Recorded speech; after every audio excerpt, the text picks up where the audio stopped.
Hey, ladies and gents, welcome to the Controlled Interest Gamecast, where we talk about video games and everything happening in the industry. Episode 123. As always, I'm joined by Jordan. Greetings, Jared. It's great to have you back on the show.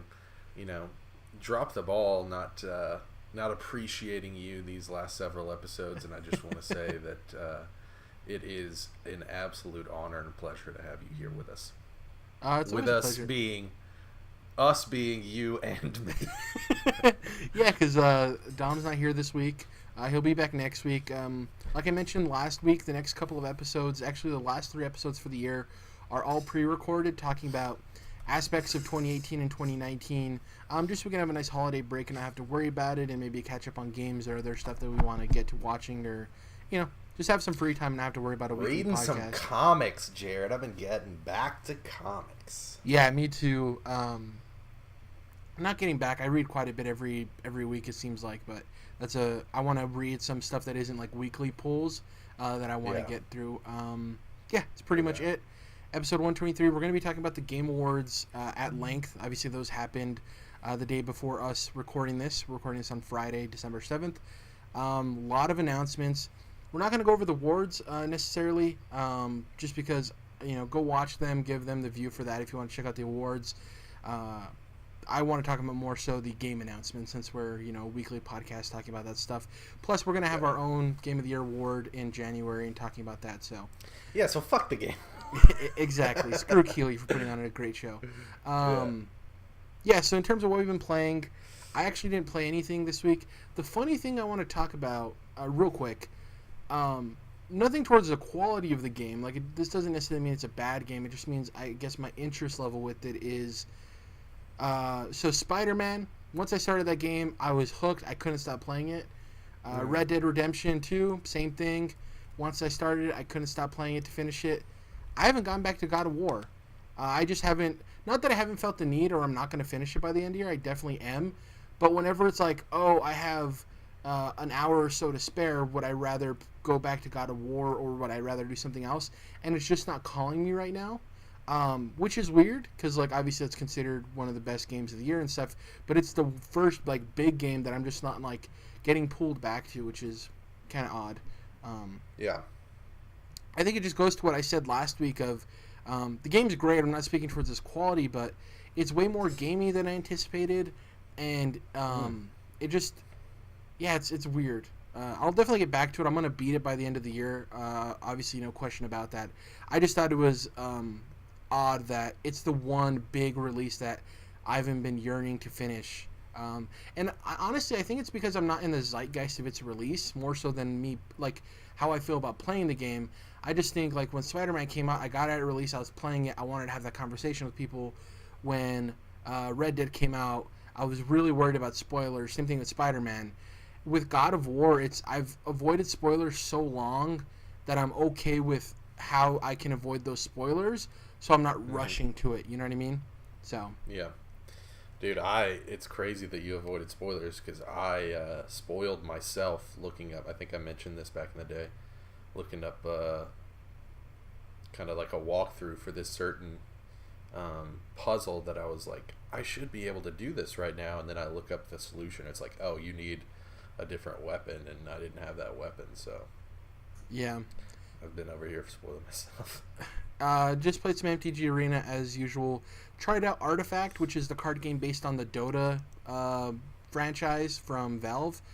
It takes in mobile mechanics pretty interestingly, but it just doesn't click for me. Like I've said with collectible card games, for me it's a lot about the franchise, especially with these online digital ones, because a lot of them, these big companies are going to create games that are engaging and fun. It's just whether or not you click with the aspect of the world as well as the gameplay.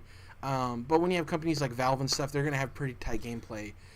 So for Gwent, Gwent is funny because I like the world of The Witcher. I just don't like the card game Gwent, really. Oh, yeah. Yeah, it just doesn't click with me, which is fine. I mean, it's a little bit weird. It's not it's not straightforward. I'll say that much. Yeah. I'm not trying to talk shit about it, but it is kind of a little bit wonky, maybe a little bit obtuse, I guess. Yeah, it's just not the style of card game I'm super interested in. So that's a case of me liking the world but not the actual card game. Yeah. With Artifact, I like the card game. It's really cool how they implement mobile mechanics with 3 different lanes. But I just don't click with the franchise at all. MTG Arena, I've loved Magic the Gathering since it first came out, so like that, I'm super hooked into that because I love the gameplay and the world. Elder Scrolls Legends, I love the world. The gameplay is good, but I'd rather play MTG Arena because I just like the game of Magic more. And then with Hearthstone, I'm not really connected with Blizzard. I mean, if they had like Overwatch-related cards in Hearthstone, that'd be interesting to me, but that'd break the whole world of the game because it's more like fantasy epic. It's more like World of Warcraft, that route. Right. So, yeah, just MTG Arena is kind of my go-to now in terms of collectible card game. That being said, I didn't play anything else major. What about you? Yeah, I can't say I played a whole lot either, but I did get back to comics, as I mentioned earlier, and I was, like, gone for a minute. I guess I didn't, really mention that because I don't know. I'm not going to sit here and talk about how I'm not reading comics, but... yeah, here's everything I'm not doing, guys. Yeah, let me excite you on what I'm not doing. Yeah, it had been, maybe a month, Jared, that I had kind of like fallen behind on weekly stuff, and so of course I have plenty more to catch up on. But I've kind of started with some of the more indie comics, the Image stuff, IDW stuff, because those are kind of easier to catch up on. Like jumping back in, it's easier to go get at that stuff as opposed to like. Jumping into the Marvel universe, which has got a lot going on. It's not like self-contained stuff. These aren't self-contained stories. Well, that's like the big quote-unquote issue or doorway into like Marvel and DC is like, in order to keep up, you have to keep up if you want to. You know what I mean? Yeah. I mean, it's difficult, and that what you just said leads me into something I wanted to mention about comics, which is kind of an update on my feelings on Marvel Fresh Start. When it was beginning earlier this summer and then the first several weeks and months, I was kind of talking about how I appreciated the fact that that they were kind of keeping it tame, because Marvel, to me, always blows their load. They always have, they usually have at least like 30 more books going than DC does at any given time. And DC's done a decent job since Rebirth of keeping it pared down. They're starting to get a little heavy, but it's still much more manageable if you're trying to keep up with the general status quo of the universe than Marvel, which even now in Fresh Start has gotten to the point of kind of overinflation or just too much. They're starting multiple new series per week. Like Killmonger and Shuri have their own solo series, and they're limited though, so I'm okay with that. They're like, limited, Killmonger's 5 issue, so I'm like, that's cool. But like, when you got 10 limited series going at one time, it's still too much. Also, quick shout out under DC, although it's still very like indie feeling, is Brian Michael Bendis' Jinx World line. He signed the exclusive deal with DC not too long ago, finished up Jessica Jones over at Marvel, and is now really like the Superman dude at DC right now. But he's also doing his Jinx World stuff, and there's several really cool comics, and I've really been reading all of them because they're easy to keep up with. There's only 4 or 5. But shout out to Cover, which is about a comics writer who ends up getting recruited to be kind of a secret agent, but they want him to keep doing like comic conventions and like going out for signings because that's his cover, and it has a lot of like it has a lot of stuff about comics. It has a lot of kind of fourth wall ish breaking stuff where it's talking about the comics industry and making jokes about it, and it obviously has a great grip on that because Bendis has been around the industry for so long. But then there's also Scarlet, which I love. Scarlet, man.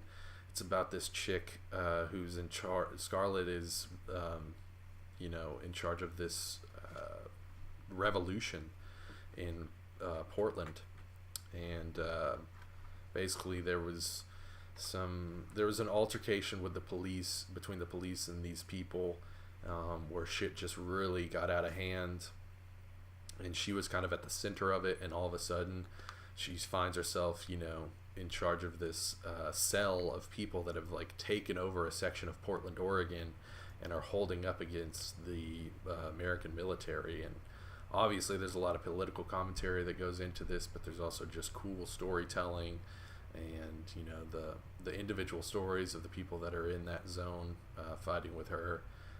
It's a very, very well told story and very well done comic. So shout out to that, because I haven't really talked about those Jinx World books, but yeah, man, comics are fucking cool. Shout out. Yeah, most people think when they think of comics, they think of like Marvel and DC and superheroes, but there's like a comic out there for everyone. Like there's so many different genres. Yeah, man, there's all kinds of detective with tails that talk to them comics, like.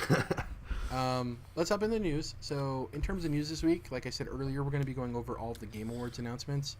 There's quite a bit. Some updates to games we already knew about, some reveals of games we didn't know about. Off the bat, we didn't see Borderlands 3, which was expected, so that's odd. I'm not a huge Borderlands guy, but the fan base actually got kind of upset afterwards. I think they're kind of in the same spot that Rocksteady fans are, where they're just like, it's about time. Show us something, a logo, something. I think they're even further down that line and even more justified, because at least Rocksteady's been like, kind of talking to you and been like, hey, it's gonna be okay, we're good. Like, at least Rocksteady's making the game. Yeah. Whereas fucking Gearbox is like, oh, we're gonna go fuck around with Battleborn for a while and publish remasters of fucking Bulletstorm. Yeah, like. Yeah, ugh.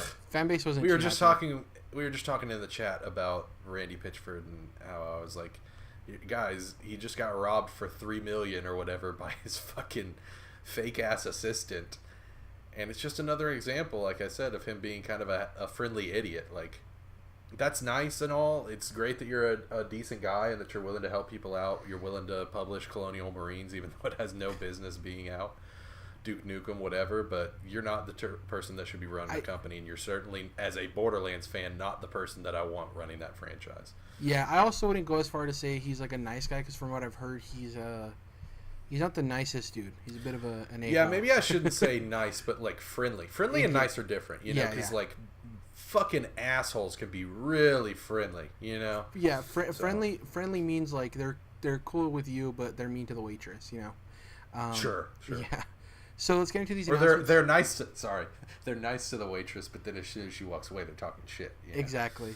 The first game actually seems like a Jordan joint to me when it first popped up. This was in the pre-show. This is called Sayonara Wild Hearts. It's described as a pop album video game. Yeah, baby. Very colorful aesthetic, very neon. Yep. It looked really cool. They just gave the date of 2019 on Switch. I didn't catch a developer name, but it definitely is a rhythm game that's very poppy, and it seemed like a little bit synthy. It seemed like a Jordan joint. Dude, it's funny that you say that, because as soon as I turned the trailer on, I was like, this seems like something right up my alley, baby. And it's like, it's a racing, seemingly arcade racer, but also rhythm game with an aesthetic that I would clearly enjoy. A lot of Japanese love and tribute going on there. So fuck yeah, Sayonara Wild Hearts. The next one that was also in the pre-show is actually the first announcement of the game from Typhoon Studios. If you don't remember that name, Typhoon Studios is the development studio that was formed by a bunch of ex-Ubisoft guys up in Canada. One of the guys who worked on Assassin's Creed 4 Black Flag, I think he might have been like not the lead director, but like one of the lead producers on it. People have been wondering what their next game was going to be, because it's a team full of a lot of industry vets. And they revealed Journey to the Savage Planet. So essentially it's an exploration survival game.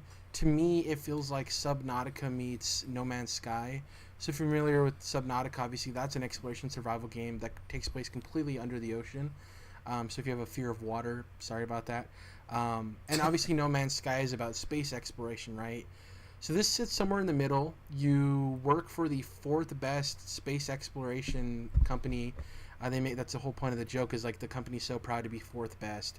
And hey, top 5, Yeah, exactly. They describe maybe there's only 6, but they drop you on this planet with no equipment, and you kind of have to figure out what's going on there. I like that. I like the mystery to it as a nice aesthetic. I think the biggest thing for this game is going to be what sets it apart from the No Man's Skies and the exploration survival games that are kind of like it, and the price point.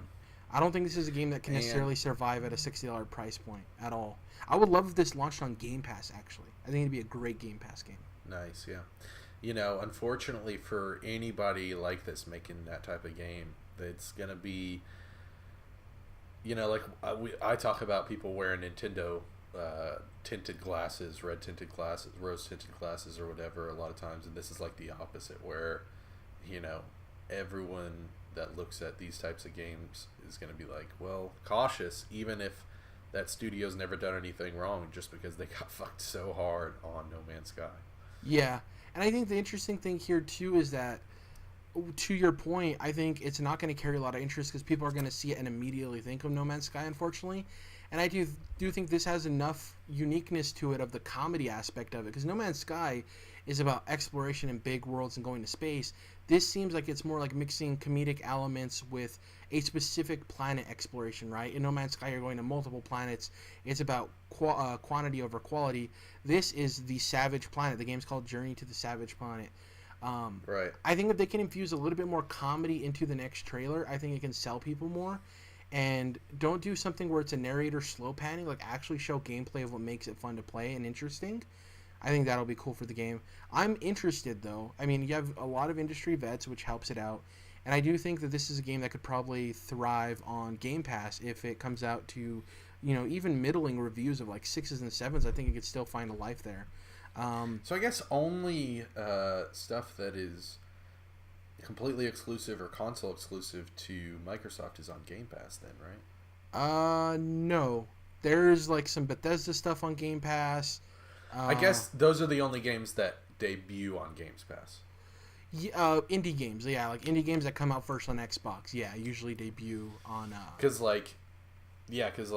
Fallout 76 is not going to be a Game Pass game, but maybe a year and a half from now, probably. But like that's what I'm saying. Yeah. It's not going to come out as a Game Pass game because it's not internal Microsoft. Well, Crackdown 3, even though it's a AAA game, will still be debut on Game Pass. And I think if Game Pass gets, it's already successful, but if it gets like crazy successful, I think Microsoft would be willing to put down some money to be like, hey, we'll pay you up front for this. And I don't think the huge studios will do it like Bethesda, but I think some mid-level studios might be able to be like, well, I mean, that's profit now, you know what I mean, to be able to get on Game Pass. Just Cause 4, something like that, a AA exactly tier, something like that. Definitely Marvel Ultimate Alliance. And the numbers show, Phil Spencer was talking about, like, games that have come out and launched on Game Pass actually see, like, tremendous sales success, too.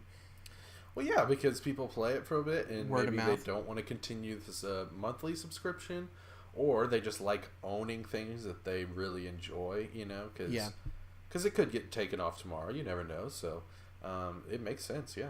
You also have people who would rather buy a game outright than subscribe to a service. So if they hear their friend, like, I have Game Pass, this game's dope, they would rather buy the game than use Game Pass. You know what I mean? Some people are just like that. It's very interesting.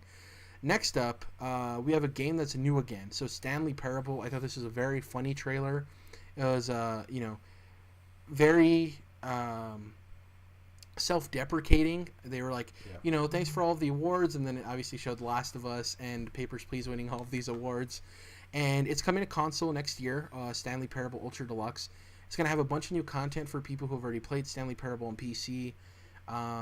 It's just, I like Stanley Parable. I played it on PC. The fact that it's going to have new paths, new endings, a bunch of new content is really cool. I just like Crows.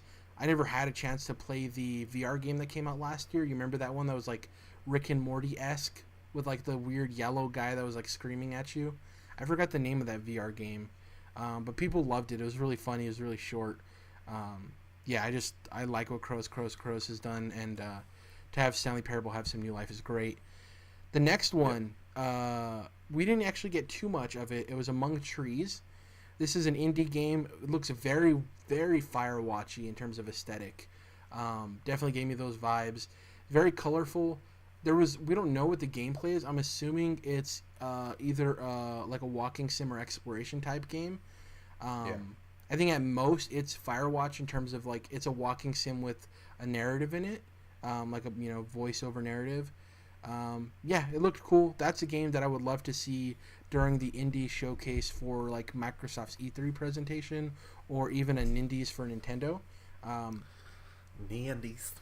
Next up, this was one of the big surprises of the night, and I think the second part of this is the whole reason it exists in the first place. We got the announcement of Marvel Ultimate Alliance 3: The Black Order. Woo! And it's a Switch exclusive. And I know people weren't super thrilled with the aesthetic of the game. I think once we found out it's a Switch exclusive, that kind of made sense because they wanted to be able to run well. On top of the fact that I think that the only reason this game exists is because of Nintendo. Hearing Marvel talk about Ultimate Alliance, it didn't seem, because that was an Activision licensed property. Earlier this year, they took 1 and 2 off of like online stores, like the licensing deal ended. So if you didn't purchase 1 or 2, they're gone forever. That's weird because not that much longer before it was when they released them on the current gen, like up-resed. And that makes sense. It's Activision trying to get some money before the deal goes away. You know what I mean? Yeah, but like I didn't know that until you just told me. So when I'm watching that trailer last night, I'm like, oh, that's why they put out the remasters, because they wanted to get people excited for the third one. Yeah. Not so much. I think this is more of a Bayonetta situation where I think this is part of the. Remember, I was talking about when people see Spider-Man. When was Spider-Man first announced? Was it 2016? It was 2 years ago, right? 2015. Well, 3 years ago. When it was still a hashtag, yeah. So this game could have been made in 3 years. So I guarantee you this could have been one of those things where Nintendo's like, we want something exclusive. And I think Nintendo's the reason this exists. We want something exclusive. The crazy thing is, though there's some questions about the visual, fidelity of the game and visual performance, did you hear who's developing this game, Jordan? I did not. Team Ninja. No shit. Yeah, dude. That's wild, dude. That's gonna weird. Be cool. And also, it's third person, right? Yeah, it is. Yep. Like, it's not isometric. Like, the first 2 games are isometric. They're not third person. So, also, small thing, they allowed, it's not allowed, but Wolverine was in the trailer, which is huge, because now they're confident again in the X-Men license. So yeah, so, like, basically what you're referring to is the fact that the X-Men aren't in Marvel vs. Capcom Infinite, right? Exactly, Where it's kind of like what Marvel did with canceling the Fantastic Four comic because they wanted Fox to give them the Fantastic Four movie license back, like totally different mediums, and they're using them as like political chess pieces. Yep.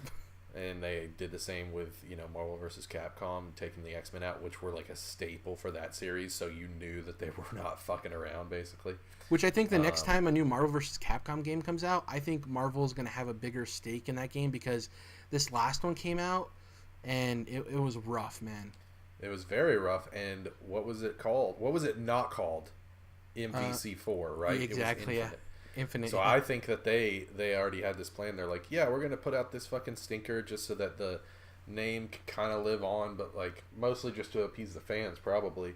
They probably didn't think it would be that much of a stinker, but they thought, yeah, we'll put out this like kind of side thing, even though people don't know it's a side thing, and then MVC4 is when we actually have the real roster or whatever. So maybe that's what they're thinking with that, but besides the point. Ultimate Alliance, super glad that it's happening. Interesting that it's called the Black Order, because that that's them, kind of like what we were talking about with the Black Panther comics. That's them cashing in on the Infinity War stuff, because the Black Order are basically the lieutenants of Thanos. And I think that the visual, I knew as soon as I saw it, I was like, well, of course people are going to be shitting on the visuals. Yeah. But I was like, no, this is perfect, because first of all, yeah, it'll run on the Switch. But second of all, the thing is like, no, I don't want this to be our big budget Marvel game. Exactly. Yeah. Don't put the money into this. Make this a side project. And then you tell me that the combat is going to be done by none other than Team Ninja, coming off of these fucking Neo games. Like, whoa, dude, that's crazy. So, very excited about Ultimate Alliance. Didn't really play the second one, and I did get the double pack when it was on sale before they went off the store, so I'm definitely going to go back for that. Even talked to my brother about playing some of that, so we should do that couch co-op. But yeah, man, I like MVC is or not MVC. Ultimate Alliance is, I would say, my biggest and happiest surprise at the conference or show. Yeah, I think too. One of the big things with it is that I think the turnaround for this game. I think with them also working on Neo 2, which is supposed to come out in 2019, I think Team Ninja decided to make a sacrifice in terms of the graphics. And I agree with you. I don't think we need this to be the AAA thing. This is more of like a family co-op title, and it's okay. I'm fine with the graphics. I wasn't a huge, I wasn't against them. People were like kind of mad. I was like, okay. I was more stoked that the Black Order was the featured antagonist. That it's called Ultimate Alliance 3: The Black Order, because that's like, dude, like they're cashing in on people knowing those villains. That's cool. The story scenes, I was like, damn, this is looking kind of fucking cool. As far as like an animated series type of vibe, like not the fucking the proper sequel to Infinity War, to get us ready for Avengers 4, but like, it just looks like a good old fashioned time, and I like that. Some superhero jaunts. Another 4-player couch co-op game on Switch. Hell yeah. Yeah, maybe. The next one isn't really an announcement. It was an update. So Rocket League wanted to announce their new partnership. The McLaren 57OS is coming to Rocket League. If you're a car head out there who loves cars, I'm pretty sure the McLaren... Gearhead. Yep, Gearheads. Cool. Rocket League always has a special deal with new cars and new stuff coming. No surprise there. 52 million concurrent players still. Crazy. I'm glad that fucking car soccer game is still relevant. Like, good for them. Good for Psyonix. Next up, the biggest non-surprise, considering this was like leaked 2 days before the Game Awards, Far Cry New Dawn. Yeah, man. So people shit to say. So people anticipated this being a reskin of Far Cry 5 in the same way that Primal was. It seems to be that. For me, it looked like partially Annihilation with the way some of the animals evolved and like the flowers and stuff, with like a bit of Rage 2. Diet Annihilation. Yeah. It is pretty much a reskin. They said it takes place on the same map in Hope County. The one thing I will say, they announced today that it's $40. Not 60. Okay, that's good. I was just about to say. And Primal was 60. Personally, I don't think that game was worth 60. I think 40 would have been much better, even though it sold well. I think that's them learning from that. It's coming out in April. The two main antagonists for the game. First of all, there's two main antagonists, so it's a departure from usually there's one big bad guy in Far Cry games, and it's these two black females. So I don't know if they're sisters or like together. I think they're twins. You think they're twins? They look like twins to me. Which is cool. We don't really. That's a type of antagonist you don't normally see, is like an African American female, which is cool. They're pretty badass and intimidating. Like in that trailer, they're like some fucked up shit for sure. Yeah. What do you forget? You can kind of forget with Far Cry being so silly that it can also be like ultra violent and like actually fucked up, and I don't mean ultra violent in the sense of like just exploding heads all over the place, but like some dark shit, Yeah, and it's a series that is known for its villains and never its protagonist, Yeah. Far Cry 3 is known for, I forgot his name off the top of my head. Voss, and then Pagan Min in 4. Yeah, I don't even remember the name of the dude in Far Cry 3. It's one of my favorite games ever, is Far Cry 3. His is one of those, I think, is that Adam Brody? He's like one of those really... Is that him, Adam Brody? Yeah, I think so. It's like a super bro-ass name. Yeah, white bread, yeah. Is there anything else you wanted? You said you had something to say about the game? Oh, boy. So, Ubisoft, what you doing here? What's going on? You're turning Far Cry into an annualized franchise when you just realize the error of your ways with Assassin's Creed. What are we doing here? Because... yeah, with Primal, it was still like a year and a half later. This is straight up a year after 5. Well, when did 5 come out? 5 is earlier this year. Do you know this? Because this is coming out in April, so it might be less than a year. Yeah, that's what I'm saying is it's absolutely no more than a year. Yeah. Maybe 13, 14 months. Anyways, it's not a year and a half. And even Primal at a year and a half was like, whoa, guys, because usually... the main lines are 2 years apart, and so then when you're also adding in this other thing, it's kind of like how they had to slow down some Star Wars movies because it was just like hey, let's maybe not have this going like all the fucking time, you know? Yeah. And the fact that it is reskin and it is so close to Far Cry 5, that's probably a good thing, because it sounds like they're being almost honest about the fact that it's a reskin, whereas Primal they weren't. You had to like people figured that out over time. But yeah, it does. It's also got the whole like trippy post-apocalyptic vibe, but not to the extent that Rage 2 does. Now, I don't think there's any way that they could have guessed, even if they knew that Rage 2 was coming out, that it was going to be aesthetically or have such a similar vibe.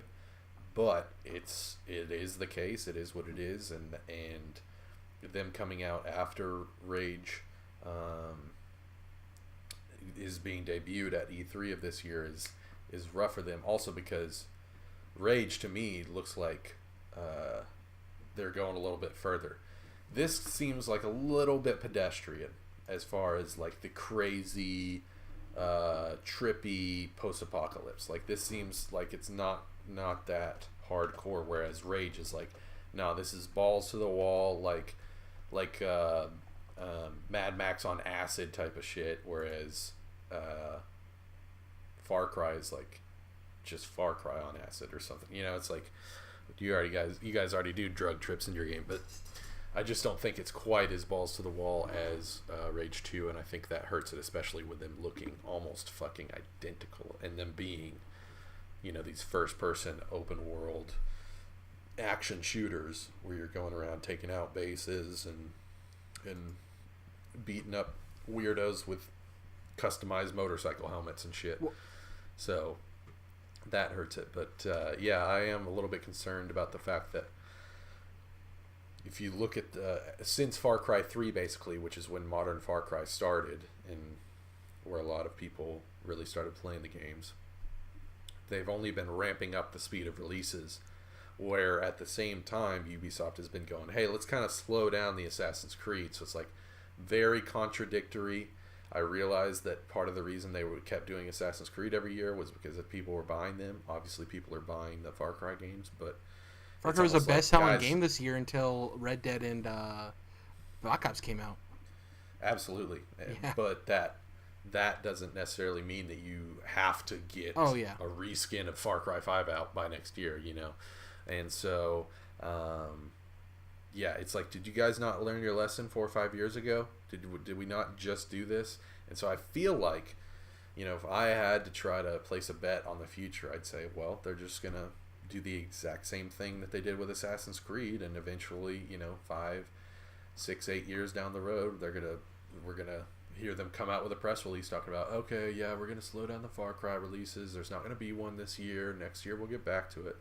So who knows? I might be wrong. They might already know this whole thing in their heads and they're already planning for that. But it just, with the Assassin's Creed slowing down and Far Cry ramping up, it doesn't make much sense to me. Also, so I am a little bit worried. So Rage 2 is coming out in May. This is coming out way sooner than I thought. I thought this was coming out in April. This is actually coming out February 15th. So it's definitely less than a year after Far Cry 5, 100%. There you go. Yeah. Yeah. I mean, that's kind of fucking crazy if you think about it. Like, I know it's a $40 game, but even Assassin's Creed, they didn't do that. You know? Like, even Assassin's Creed, they didn't go that fast with it. I think, for me, I agree with you that this could be perceived as Primal. To me, I'm reading this as a more robust Blood Dragon. You know what I mean? Because Blood Dragon was a standalone release, but it was more like DLC, and it was. But Blood Dragon was, I think it was $20, right? I don't think it was $40. That's the thing, and then there's also the fact that like they've been doing Blood Dragon-esque stuff ever since Blood Dragon. You know, like Far Cry 5 even has like crazy Vietnam veterans fighting on the moon shit type. But those of aren't standalone though, so that's like the big difference. They're not standalone, but they are. It's like they've been doing other Blood Dragons, and it's like, why don't you just do Blood Dragon 2 instead of tying it into fucking Trials or whatever, where it's Trials of a Blood Dragon? Like, they've been doing all this weird like dancing around the bush with fucking Blood Dragon. I'm like, why don't you just do Far Cry Blood Dragon 2 or Far Cry Blood Dragon Prairie Edition. I don't know. But I mean, like, Far Cry could be its own. I mean, Blood Dragon could be its own franchise. It's so right. like, Yeah, just like I'm saying, go all in.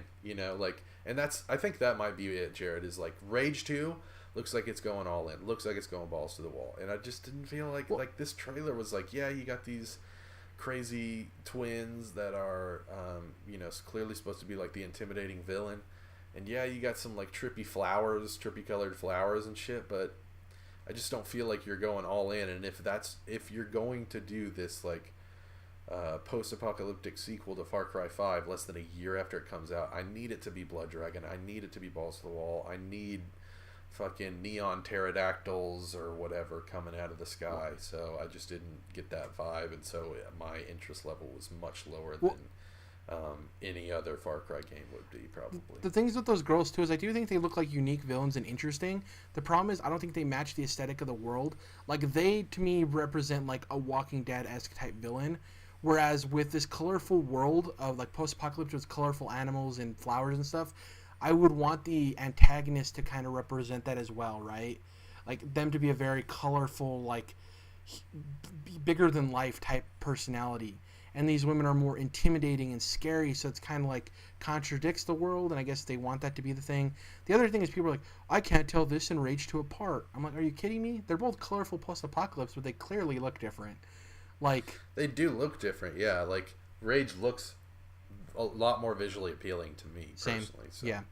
Next up, this is an announcement that I assumed you would be excited for.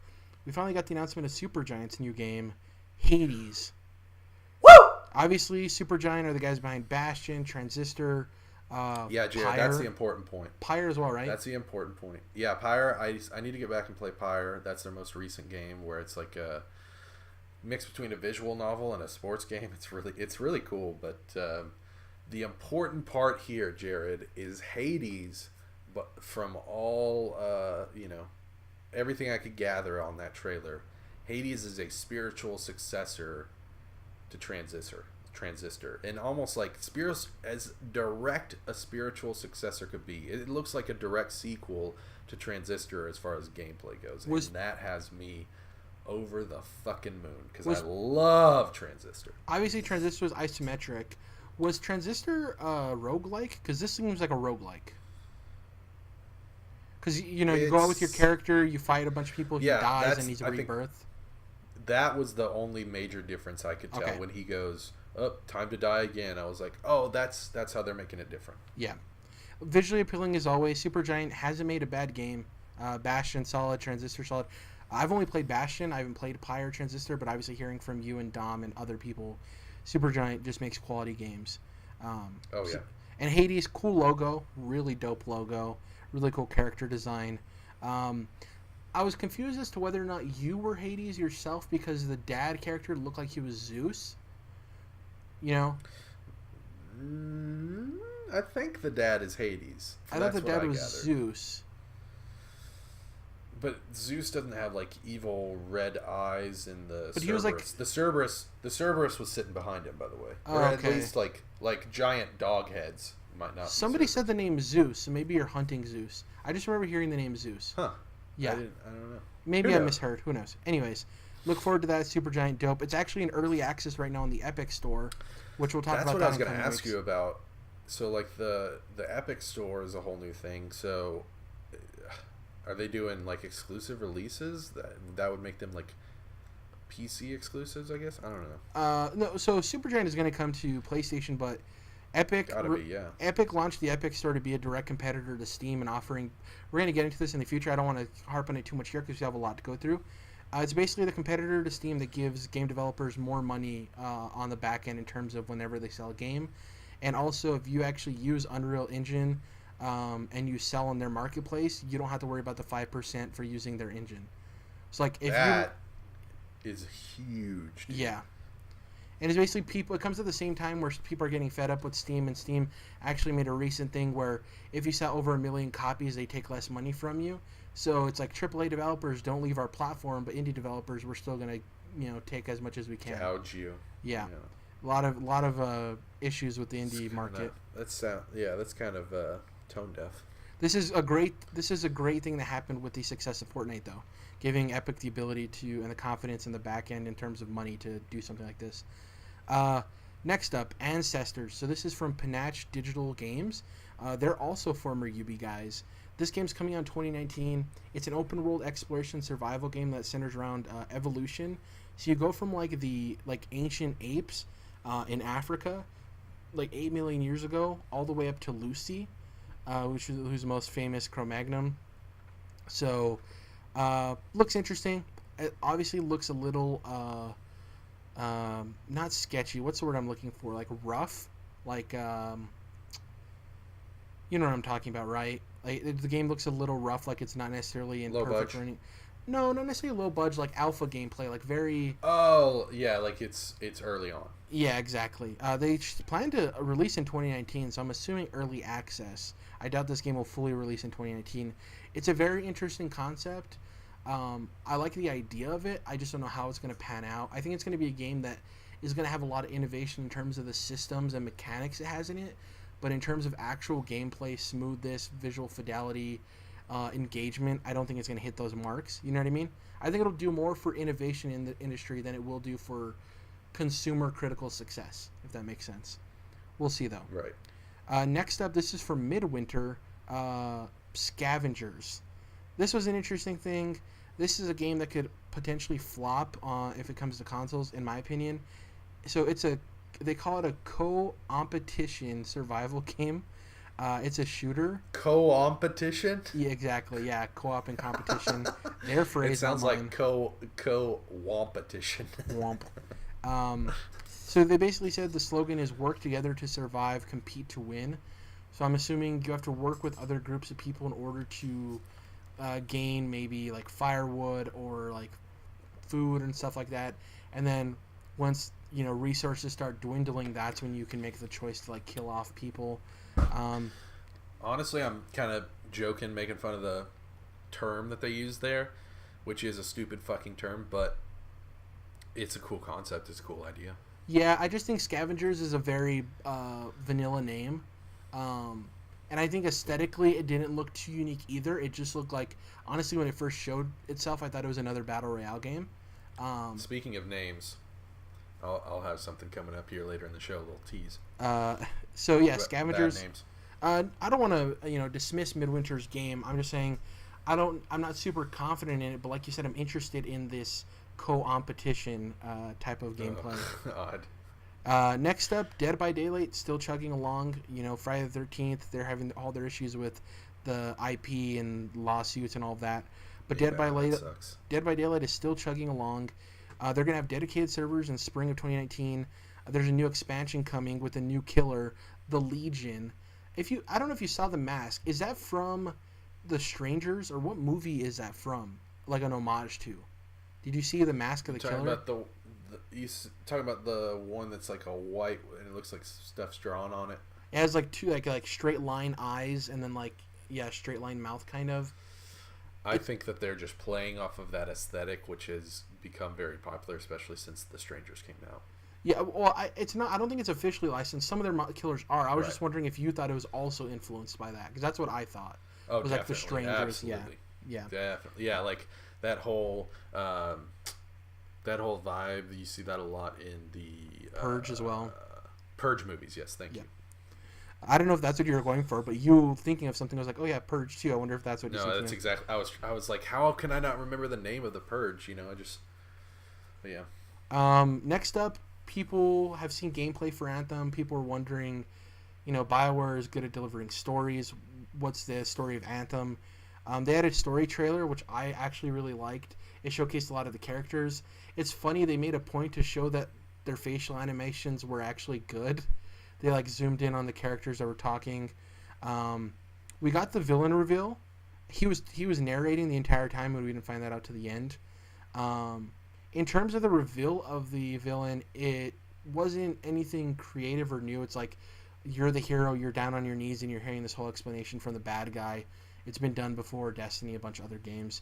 I thought the villain design was dope. Like his gold and black suit was super cool with his cape. You give a bad guy a cape, he's 100% cooler. Shout out to Boxpeak. Though he's technically Bronze Fang isn't technically a bad guy, but he still looks cool with the cape. Yeah, I think they did a good job showcasing Anthem. They had the orchestra performance, which was super dope. Shout out to the Game Awards in general for all of those performances. I think the Red Dead one and the Anthem one were the strongest. I'm not counting the Game of the Year one at the end. I think the weakest one is probably Devil May Cry 5. I just don't think, like, at the beginning that male vocalist wasn't... I don't know if he just wasn't a very good singer or something.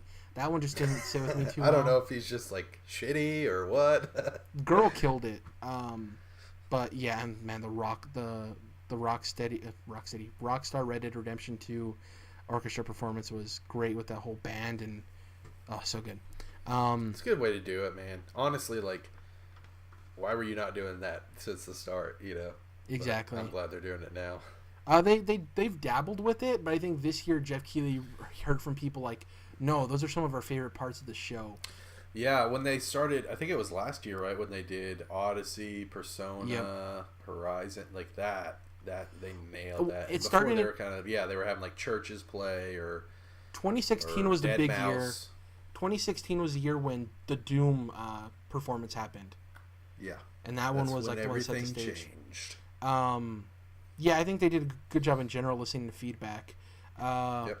Next up, we had a huge announcement. It wasn't Jack X Combat Racing, unfortunately. Aww. But we did get a remaster of Crash Team Racing. Hell yeah. I'll take it. Crash Team Racing. Probably, let's be honest, even though Jack X is the greatest video game ever made, could never be touched, Crash might be a little bit better. Crash Team Racing Nitro Refueled is what it's called. Coming out June 21st, 2019. The trailer was weird at the end of it because it only showed PS4 on the logo and then it had the PS4 marketing thing at the end. So it was weird that they also just had the PS4 logo.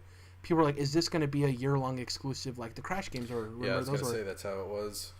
It's not. It's coming to Switch, Xbox One day and date. All the same, so they didn't get the exclusive on this. So PlayStation just paid extra to have the bumpers, basically. Exactly.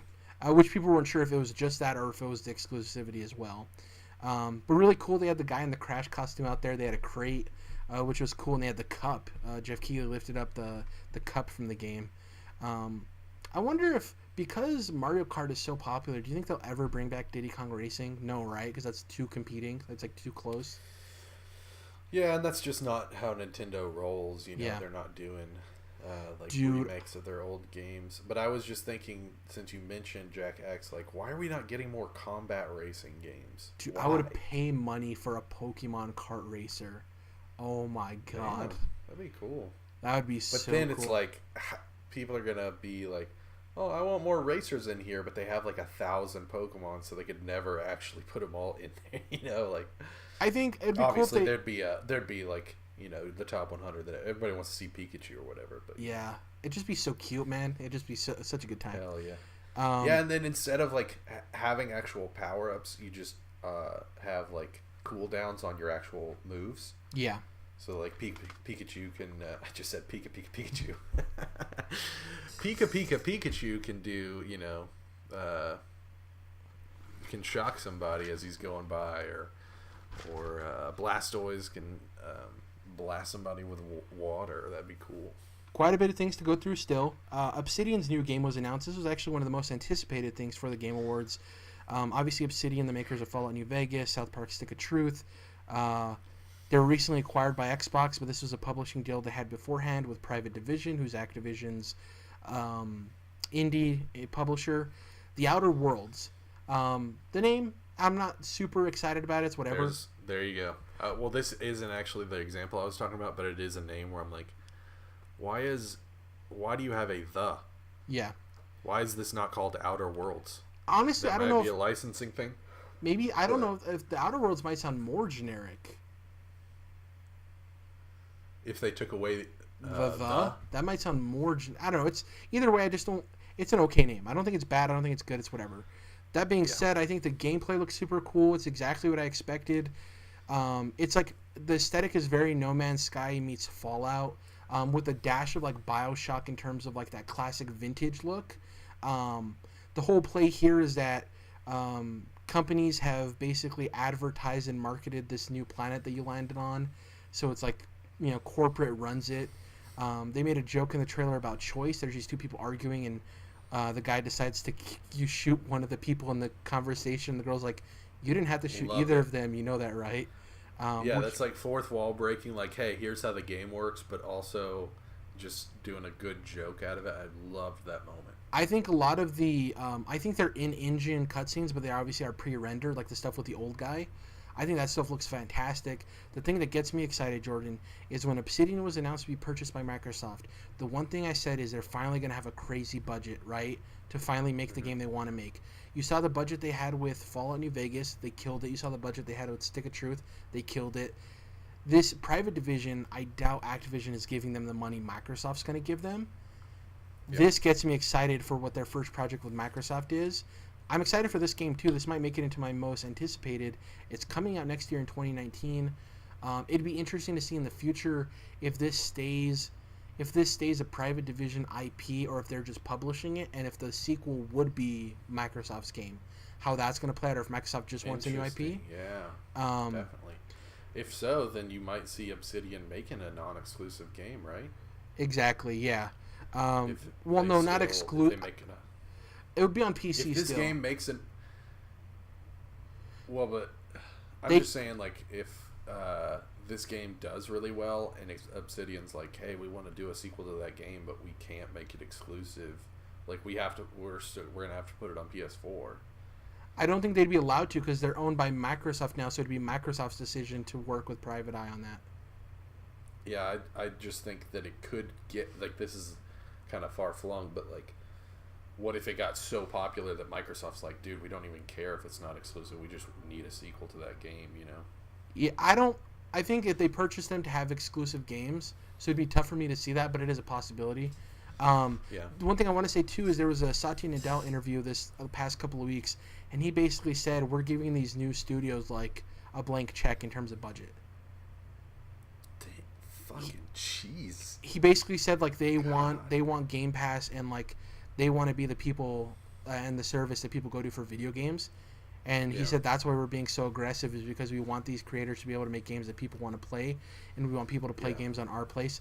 And he's like, we're basically giving them a blank check. Wink, wink. So it sounds like they're going to be encouraging these studios to kind of upgrade, because some of these guys are more AA, like Ninja Theory, or starts with a C, the guys that made We Happy Few, right? Compulsion. It's Compulsion, not Conundrum. I don't know if Evolve, but I think don't worry about the budget. I think just whatever game you want to make, go for it. Because we see a lot of times the biggest issue with games having issues when they release is budget and time. And I think Microsoft is like, we're going to give you the budget, whatever you want to make it. Whatever, bar you want to reach, don't worry about it. Which is exciting for Ninja Theory as well, because imagine them with the budget. Next up, we had Dauntless announce a new winter expansion, console release in April 2019. That's the Monster Hunter-esque with Sea of Thieves type aesthetic. We're running long here, so the ones that aren't as important, we're just gonna roll through, and we're gonna talk a little bit about the ones that actually do. This is the one I want to talk about real quick.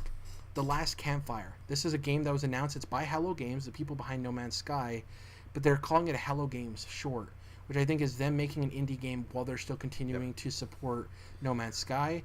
This looked beautiful. And also saying, hey, it's a short, like, that's like expectations they're setting, It looks like the camera angle reminds me of Moss, the Breakout VR title, and the characters look like chibi Journey characters.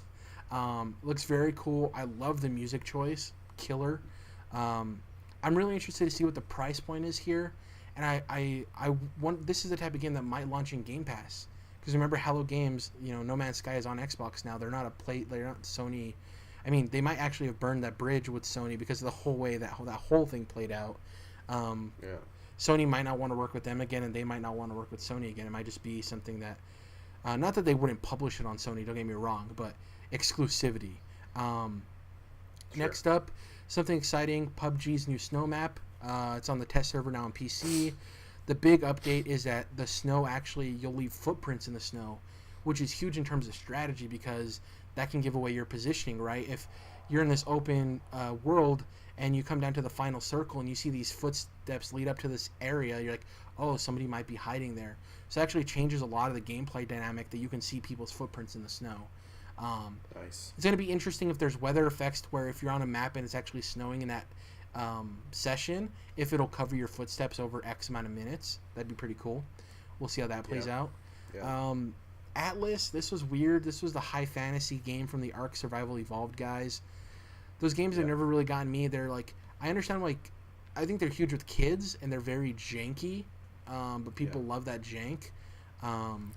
Love that jank, boy. Comes out in early access December 13th, Xbox Game Preview in 2019. That's one thing that's weird, and I want to talk about it when we talk about PlayStation 5 and stuff, is PlayStation doesn't have like an early game service. You know what I mean? I want to see if they come out with their own version of game preview or early access, because they don't have that, which is weird.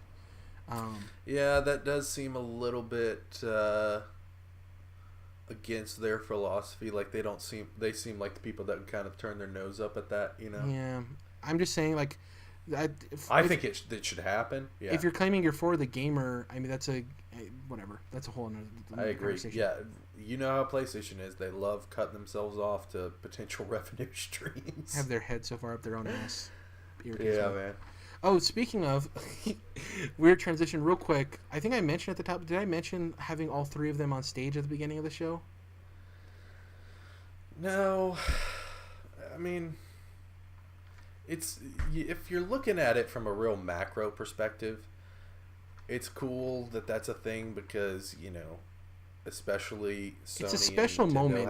have bad blood. It's good that that's like clearly the Nintendo PlayStation things from when Sony was originally supposed to be making the PlayStation as a Nintendo peripheral and then got screwed. It looks like that has been put behind them, but I don't necessarily think we needed this to happen to feel that way. Like, I feel like everybody plays decently nicely already, so to me, I was just like, for me, these guys are probably not going to have beers afterwards. They might, but I'm just like, it does feel a little bit plastic, a little too plastic for me.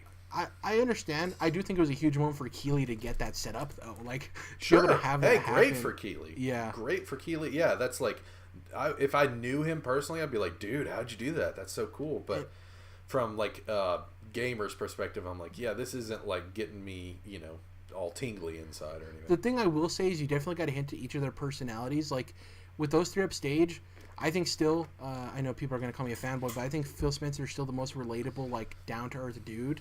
I think Reggie is somewhere in the middle. He definitely sometimes comes off as, like, weird.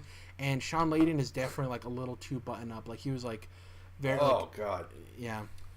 Sean Layden is, like, that guy that, like, you could see it at a dinner party with an ascot on and like his pinky up holding his wine glass talking about, well, actually what Shakespeare was trying to say. It's like, oh gosh, I don't know if I'd want to share alcohol with you. You know, like, he doesn't seem like a bad guy. He just doesn't seem like the kind of guy that's like that you want to shoot the shit with, like you would with Phil Spencer possibly. Here's the thing, like, if there's a movie about you, like, your parents getting divorced and your mom has a new boyfriend, you'd be cool with Phil Spencer.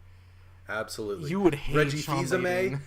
Reggie Fils-Aimé is like neutral because it's like he's probably not going to be beating my mom or anything, but he's probably not also going to be like, hey dude, let me show you this cool new band I found. You know, Reggie Fils-Aimé is very neutral, but like Sean Layden, it's like, do I want my mom dating this guy? He's like, oh, you have a kid? Gross. Yeah, he's he's like, oh, how dirty. He's like, got to wipe up after you touch anything in the house. Yeah, like, Sean Layden takes your family to, like, weird art museums. Reggie Fils-Aimé takes them to, like, a llama farm. And Phil Spencer takes you to the movies to watch Wreck-It Ralph 2, you know? We're doing fan fiction right now, Jared. This is amazing. We have two major things to talk about before we close up, so we'll get through those. Oh, First off, boy. Dragon Age 4 was teased. This is huge. They already kind of prefaced by saying don't expect this game for a while, but I do think they wanted to let people know with the failure of Mass Effect Andromeda commercially. They wanted people to know that they're not betting everything on Anthem and they're still committed to the stuff. And I think that was something huge with Casey Hudson when he came back. He's like, we need to let our fans know we're still BioWare and we're still doing Dragon Age. For people who aren't super into Dragon Age, I don't think the tease does much for people. I understand that. It didn't do much for me. But are you super into Dragon Age? I know you're into it. I don't know if you're like I didn't play 2. Okay. I didn't play 2, but I know a little bit about the lore. I've read some of like the stuff outside of the material that's in the game. I would say like that was some pretty deep shit. Like that's like some like a deep cut. Yeah. So it ended with didn't even end with the title. It just ended with hashtag The Dreadwolf Rises, which is a shout out to Solus, who's the a-hole elf from Dragon Age Inquisition. The last piece of DLC in Inquisition, I don't want to spoil it for people, has a lot to do with Solus, and this trailer kind of feeds into him as a character. He's a hated character, Jordan. He's an a-hole. There's also Red Lyrium running through the the monument statue thing in the trailer. People think that that's going to tie up a lot of loose threads in Dragon Age 2. Some story things with Red Lyrium and that kind of stuff. For deep Dragon Age fans, it got them excited. I do wish we got a title, but then again, I think this is a good enough tease that it's Dragon Age, because when I think about the Metroid Prime 4 reveal, all we got was the title, and we're still sitting here with no gameplay. Whereas with Dragon Age, if we had a title and then nothing, I'm cool with it, just like a tease, because we know the game's far away. We know it's Dragon Age 4 or whatever, so yeah, it was fine. It wasn't a great reveal, but I'm glad it happened, if that makes sense. I feel like that's the wrong way to go, and I also think it was the wrong way to go with Anthem, but I'll get there in a minute, obviously. Well, we already talked about Anthem, feel like, so we're not going to get back to it, so if you want to talk about that real quick. When did we talk about Anthem? I mentioned the story trailer. It was all about story, and then they revealed the villain. I talked about the cape. Oh, yeah. So, sorry, I didn't even realize. Anthem, real quick. This is the trailer that I originally needed to see to get me excited for Anthem. Yeah. The fact that this is like the third trailer, sure, I'm glad that you do have a real story in there. Sure, I'm glad that that you're not abandoning me as a more traditional BioWare fan. But this is what I should have seen originally, because it has everything that you need to get someone excited for the game. It has a little bit of story, but it also has the suits flying out. What do they call them? Not Paragons. Leviathan. Whatever. What the fuck ever. The exosuits, the javelins. Javelins, yeah. Javelins, you see them flying out. Like, it has a little bit of the whole world. It has the lore, it has the characters, it has kind of the action with the suits.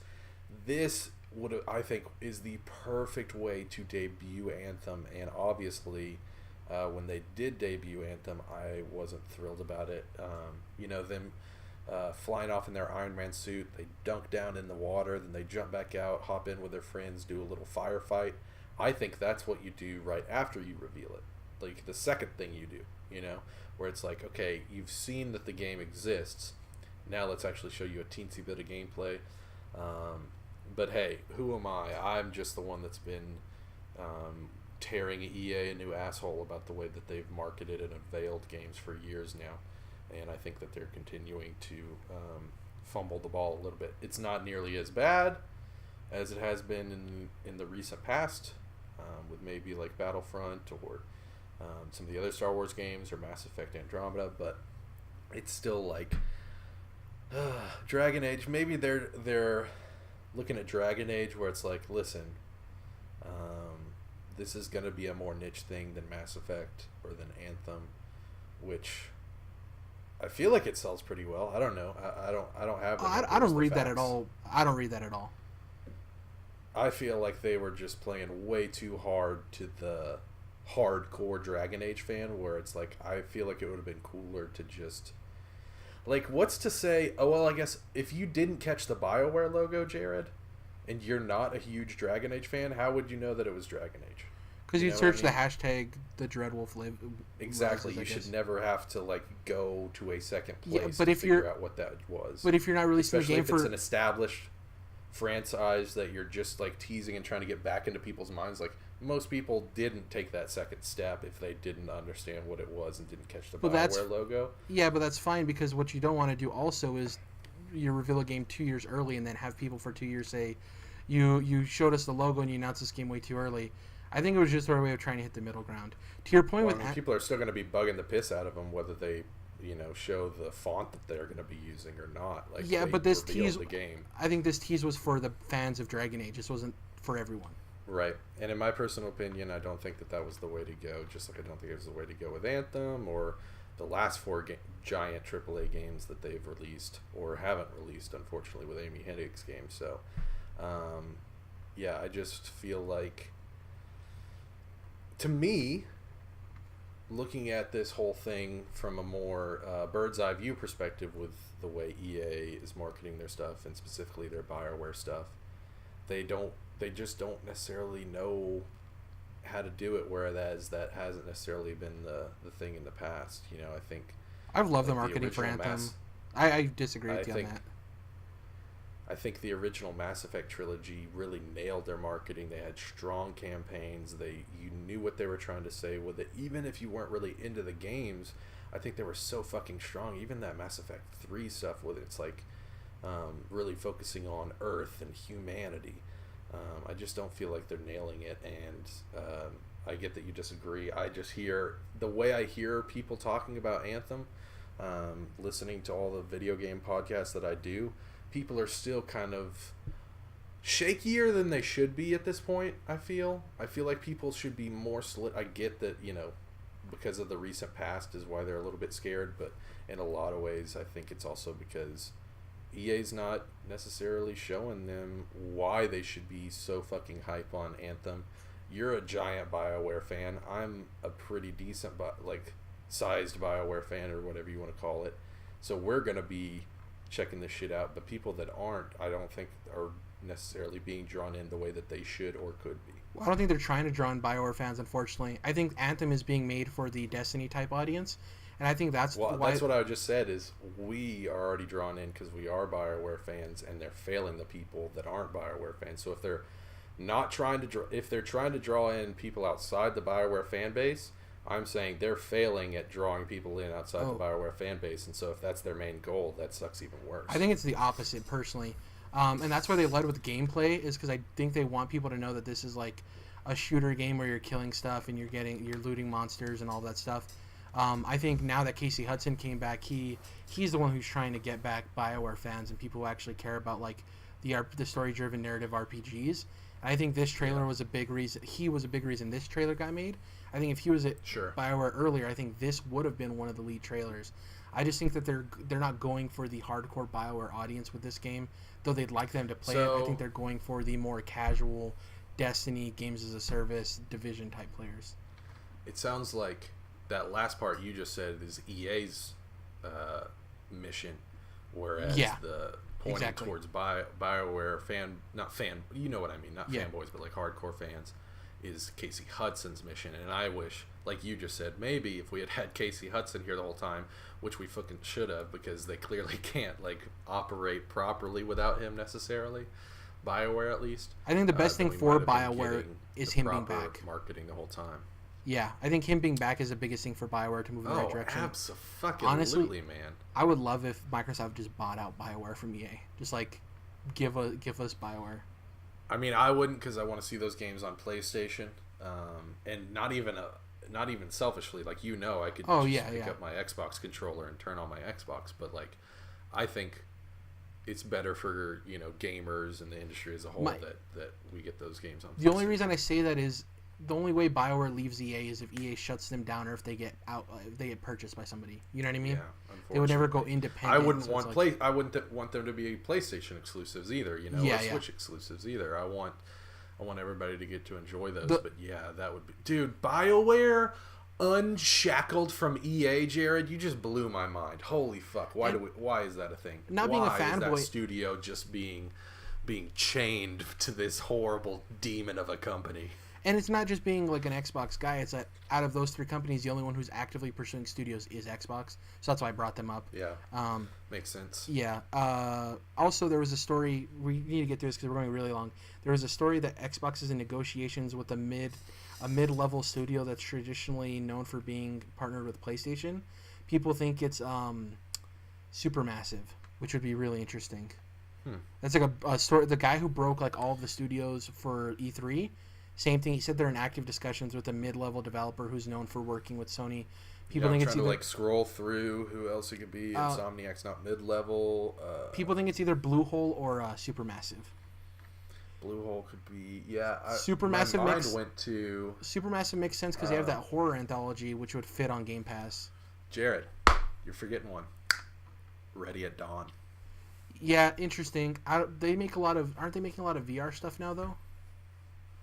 Not that it would change them getting purchased. Sure, I'm just saying the Order 1886, for all its flaws, is something that I'm sure is essentially like Rise, Son of Rome. That's some like Microsoft could work with that studio. Microsoft could definitely do something. I was also thinking about the Sleeping Dog studio, but unfortunately they're closed. But that would be, man, if they were still around, that would be like in this realm of those studios that Microsoft could scoop up and do something great with. Let's get through some of these. We're running I got to get going. The Pathless, which is from the creators of Abzu, who's Giant Squid. It looks like it's movement-based. The aesthetic is a mixture of rhyme and fae. That's coming out 2019. Survived By, which is a roguelike multiplayer game. Looks very Castle Crashers, Towerfall-y. It's free to play. It's on Steam Early Access. MTG Arena, they announced an esports initiative for Magic the Gathering, $10 million in prize money next year, which is huge. They announced the Duffer Brothers came out and announced a 16-bit Stranger Things 3 The Game game by Bonus XP. It's like a beat 'em up brawler. They are really trying to make that a multimedia franchise. I'll just say that. They're really pushing that. Telltale was working on a Stranger Things game before. Yeah, they got a comic out now. I want to save Mortal Kombat 11 for the last couple announcements because I think I want to talk about that a little bit. Psychonauts 2 2019 doesn't do anything for me personally. I've never been a Psychonauts guy. I don't know if Psychonauts 2 did anything for you. It was just never. Fortnite Season 7, they announced the block, which got rid of risky rails, and it's this new area in the game that's going to showcase user-generated content because they're releasing this new creation thing for Fortnite where you can create stuff. So there's going to be a zone in Fortnite where they're going to showcase user-created areas, which is really cool. I think it's a great way to bond with your community. As much as I don't like Fortnite in terms of like a game, everything they're doing for their community is awesome. They announced Xbox Winter of Arcade games, so there's going to be 9 games in Winter of Arcade. 4 of them are coming to Game Pass. So you had Mutant Year Zero, the strategy game with the anthropomorphic animals. That came out last week. I have that downloaded. Can't wait to play it. The Night of the Game Awards, Ashen, Shadow dropped. Have that downloaded. That's the Dark Souls indie game. You're on Game Pass, right? Yeah. I think I have like 2 years stacked up or something. Well, 2 years at the beginning of this year, so it's like a year left. Below comes out next week, finally. Cappy said the next time we'd hear from them, the game would be close to release. We heard from them. It's coming out next week. Coming to Game Pass. And Kingdom 2 Crowns, which is the 3rd game in the Kingdom series. Very cool, very interesting games. I played the second one. I didn't play the first one. You're on a horizontal playing like side-scrolling, and it's about you gathering resources and building your kingdom. Very unique. There's a bunch of other games on there that aren't on Game Pass but are in Winter of Arcade. There's a Hello Neighbor tie-in, a couple of other things. Jared, some other random time when we have a little bit more time, if you remember on another episode to bring up the Kingdom series, I have a very funny story. Okay. I'll remember. Cool. Mortal Kombat 11 was announced by Ed Boon during the sports racing game genre award announcement, which is funny. Came out of nowhere. People had been wondering. There was a cycle with the Mortal Kombat and Injustice games where they would be revealed the week before E3 every other year. That didn't happen this year. It turns out because Mortal Kombat 11 had a longer dev cycle, obviously, duh. But it's coming out April 23rd, 2019. It's still hitting their cadence of releases. They just waited a little bit longer for the reveal. The community reveal, which is going to showcase the game modes and a bunch of other stuff, is happening on January 17th. I really enjoyed this trailer, even though I really can't stand 21 Savage. I think he sounds so weird. Just he sounds like a little 6-year-old or something. The way he like whispers into the microphone. I won't go too far into that, but regardless, I think they played off of the music really well, and we're obviously, you know, I was talking about how I think BioWare is fumbling the ball as far as speaking to their audience, but I mean, you could tell. I knew when watching this, I'm like, there's some Mortal Kombat boys that are flipping the fuck out watching this shit, you know what I mean? So I really appreciated it. Yeah, they showed off this punished Raiden kind of character that was rumored. The other big rumor is that that it might feature a game mode similar to Shaolin Monks, which was like the 3D exploration action adventure Mortal Kombat game that came out. There's a rumor that that's like a game mode in it, and that's why it took a little bit longer to develop. Really cool. Trailer was dope. I'm hit or miss with 21 Savage. I think it worked well in this trailer, but right, yeah. Like, I don't like him, but I was like, sure. The beat was the good part, right? Like, it was cool and they were kind of like playing off of his lyrics, but like, I wish it had been a voice that didn't make me want to push a screwdriver through my eyeballs. Also, the other cool thing was they changed the slogan from "Who's Next" to "You're Next," which is a subtle change but really cool. And lastly, Joker was revealed for Super Smash Bros. Ultimate. Obviously, Joker from Persona 5. He's the first DLC character. This isn't like, obviously this is huge news, don't get me wrong. Like, a Persona character being in Smash is awesome. The more interesting thing to me is the interview that happened afterwards with Reggie, where he said, this gives you a hint of what we're doing with our DLC characters. We're going for characters you wouldn't even imagine in Smash, or characters that have never been in it. And to me, that means third-party partners. That's what I read from that. So, you know, Persona 5 is a PlayStation exclusive game. So this does give me hope that we could see Banjo-Kazooie. And this also gives me hope for Goku. You best get ready. Buckle your Master Chief sized seatbelt, because he's coming. I think we're going to see an Xbox character, and I think we could see Goku too. It wouldn't be surprising. Yeah. Now, you haven't mentioned what I think is most important, Jared. A lot of people don't think this way. It's funny that more people aren't thinking this way. I really believe that this is like the confirmation that Persona 5 Scarlet, or whatever they want to call it, will be on Switch. Ooh, yeah. Interesting. Because I think, Persona 5 is a PlayStation exclusive. Persona 4 was a PlayStation exclusive. But that doesn't necessarily mean that Persona 4 Golden would have had to be PlayStation exclusive, or that P5 Scarlet or Crimson will be exclusive. I think that this really opens up that possibility. Or even a Persona collection would be dope too. That'd be cool. Yeah, and also you got to realize, like, of all the games that could run on the Switch, that's basically a PS3 game, so it could fucking run on the Switch. Exactly. Thank you guys for listening to episode 123. Like I said, the next 3 episodes are pre-recorded, so it doesn't really matter what we're going to be playing, because you're not going to hear for us for a little less than a month. But yeah, thank you guys for listening.